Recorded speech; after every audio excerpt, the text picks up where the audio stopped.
একজন লোক ভুলবশত জোরালো কারেন্টের শক খেল এবং ঠিক সেই মুহূর্তেই সে অলৌকিক ক্ষমতা পেয়ে গেল। যখন সে নিজের হাতের তালু মাটিতে রাখলো তখন সে মাটির নিচে চাপা পড়ে থাকা গুপ্তধনের উপস্থিতি টের পেতে লাগলো। ঠিক তখনই সে নিজের পায়ের নিচে একটি পুরনো নোট চাপা পড়ে আছে বলে অনুভব করলো, কিন্তু সে বুঝতে পারছিল না যে ওটিকে বাইরে কিভাবে বের করবে। পরের মুহূর্তেই সেই নোটটি নিজে থেকেই মাটি থেকে বের হয়ে তার সামনে চলে এলো। তখন সে বুঝতে পারলো যে সে নিজের মানসিক শক্তি দিয়ে মাটিতে লুকিয়ে থাকা জিনিসগুলোকে বাইরে টেনে আনছে। এরই মধ্যে নির্মাণাধীন জায়গার ঠিকাদার সেখানে চলে এলো। তার মনে হলো লোকটি কাজে ফাঁকি দিচ্ছে, তাই সে শাস্তি হিসেবে তার পুরো দিনের মজুরি কেটে নিল।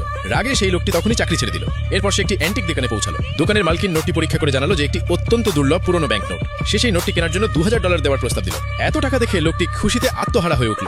এই পরিমাণ টাকা ছিল তার প্রায় 3 মাসের বেতনের সমান। তখনই সে সিদ্ধান্ত নিল যে এখন থেকে সে নিজের এই নতুন ক্ষমতা দিয়ে টাকা উপার্জন করবে। পরের দিন সে একটি পার্কে পৌঁছালো। সে বারবার নিজের হাতে তালু মাটিতে রেখে গুপ্তধন খুঁজতে লাগলো, কিন্তু এবার সে শুধু ভাঙাচোরা পুরনো খেলনাই পেল। তারপর সে পার্কের অন্য অংশে গেল। এই মাসে মাটির নিচে দুটি প্রাচীন কয়েন বা মুদ্রা অনুভব করতে পারলো। সে নিজের মানসিক শক্তি দিয়ে সেই কয়েন দুটিকে মাটি থেকে বাইরে বের করে আনলো, কিন্তু অ্যান্টিক জিনিসপত্র সম্পর্কে তার কোনো ধারণা ছিল না। তাই কয়েনগুলোর দাম কত হতে পারে সে বিষয়ে তার বিন্দুমাত্র আন্দাজ ছিল না। তখনই হঠাৎ একটি কয়েন তার হাত থেকে ফসকে দূরে গিয়ে পড়লো। সেটি গড়াতে গড়াতে একজন বয়স্ক ব্যক্তির কাছে পৌঁছালো, যিনি সেখানে সকালের ভ্রমণ এবং ব্যায়াম করছিলেন। বৃদ্ধ ব্যক্তিটি কয়েনটি তুলে মনোযোগ দিয়ে দেখলেন। তিনি সঙ্গে সঙ্গে চিনে ফেললেন যে এটি অত্যন্ত মূল্যবান একটি প্রাচীন কয়েন। আসলে তিনি ছিলেন একজন অভিজ্ঞ অ্যান্টিক কালেক্টর। তিনি লোকটিকে জিজ্ঞেস করলেন যে সে কি কয়েন দুটি বিক্রি করতে চায়। ঠিক সেই সময় ওই লোকটির পুরনো ঠিকাদার সেখান দিয়ে যাচ্ছিল। সে কটাক্ষ করে বলল, মনে হয় চাকরি ছাড়ার পর এখন পার্কে আবর্জনা করে দিন গুজারান করছিস। লোকটি তার কথা পুরোপুরি উপেক্ষা করলো এবং বৃদ্ধকে জিজ্ঞেস করল, আপনি এর জন্য কত টাকা দেবেন? বৃদ্ধ বললেন, আমি দুটি কয়েনের জন্য $10,000 দেব। এই কথা শুনতে ঠিকাদার রাগে অগ্নিশর্মা হয়ে উঠল। তার মনে হলো বৃদ্ধ পাগল হয়ে গেছেন, যিনি দুটি পুরনো কয়েনের জন্য এত বড় অঙ্কের টাকা দিতে রাজি হয়েছেন। সে লোকটিকে অপমান করে বলল যে সে তো সমাজের সবচেয়ে নিচু স্তরের মানুষ। এই কথা শুনে বৃদ্ধের বডিগার্ড আর সহ্য করতে পারলেন না।